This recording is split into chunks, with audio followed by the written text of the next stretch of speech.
Forward कर, forward कर, नहीं तो मौत मिलेगी, मौत मिलेगी, मौत।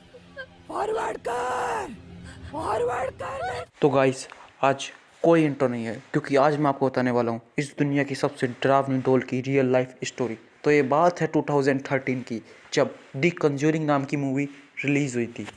तो इस मूवी की सबसे डरावनी कंटेंट थी ये एनाबेला डॉल। ये आपको मूवी में कुछ ऐसी दिखाई गई होगी पर ये रियल लाइफ में ऐसी नहीं है। डायरेक्टर ने इसे थोड़ी और डरावनी दिखाने के लिए रीडिज़ाइन करा था। तो ये कहानी शुरू होती है 1970 में डोना नाम की एक लड़की से जो कॉलेज में पढ़ रही थी। उसे बचपन से ही डॉल्स बहुत ज़्यादा पसंद थी, इसलिए कॉलेज में होने के बावजूद भी वो डॉल से खेलती थी। एक दिन उसकी माँ उसे एक एंटिक डॉल गिफ्ट करती हैं और वो उसे खुशी खुशी ले लेती है। पर डोना जिस अपार्टमेंट में रहती थी उसी के साथ उसकी एक फ्रेंड एनजी भी रहा करती थी। कुछ ही समय बाद डोना और एनजी को ये महसूस हुआ कि वो डॉल अपनी जगह बदलती रहती है। वो उस डॉल को एक कमरे में छोड़कर जाती और जब वो वापस आती थी तो उन्हें वो डॉल दूसरे कमरे में मिलती थी। पर एक शाम जब डोना और एनजी अपने अपार्टमेंट में वापस आए तो उन्होंने देखा कि बहुत सारे पेपर्स पर लिखा हुआ था हेल्प मी।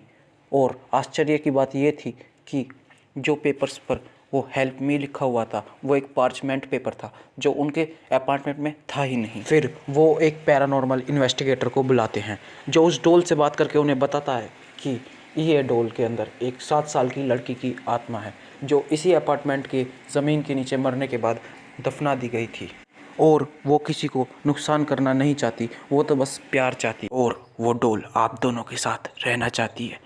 डोना और एनजी को उस डॉल पर दया आ गई, उन्होंने उस डॉल को अपने साथ रख लिया।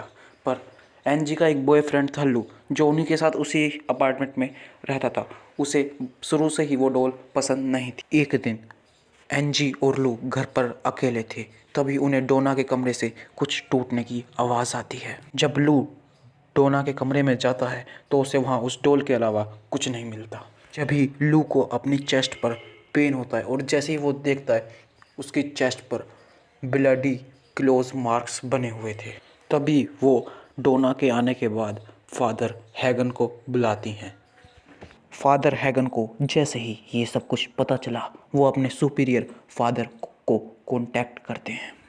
फादर कुक ये सब सुनने के बाद 2 paranormal investigator Ed and Lorraine Warren को वहाँ भेजते हैं। एड एंड लोरेन उस डॉल को देखकर बताते हैं कि इस डॉल के अंदर कोई 7 साल की लड़की की आत्मा नहीं बल्कि एक डेविल फोर्स है जो आप में से किसी के शरीर के ऊपर कब्जा करना चाहती है और वो उस डॉल को अपने साथ ले जाते हैं। जब एड एंड लोरेन उस डॉल को ले जा रहे थे तो वो उनकी गाड़ी की बैक सीट पर रखी हुई थी। जब लोरेन ड्राइव कर रहे थे तो उन्हें लग रहा था कि गाड़ी पर उनका कंट्रोल नहीं है, ना ही ब्रेक लग रहे थे और एक्सीडेंट होने से बार बार बच रहे थे। तभी एड ने उस डॉल के ऊपर होली वाटर गिरा, फिर वो डॉल शांत हो गई और जैसे ही वो घर पहुंचे तो उन्होंने उस डॉल को एक स्पेशल केस में रख दिया जो वुड और गिलास का बना हुआ था।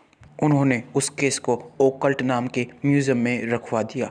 एक दिन एड के विजिटर्स उस डॉल को देखने आए। उनमें से एक विजिटर ने उस डॉल का मजाक उड़ा दिया। जब वो विजिटर बाइक पर अपनी दोस्त के साथ घर जा रहा था तो उसका एक्सीडेंट हो जाता है पेड़ से टकराकर।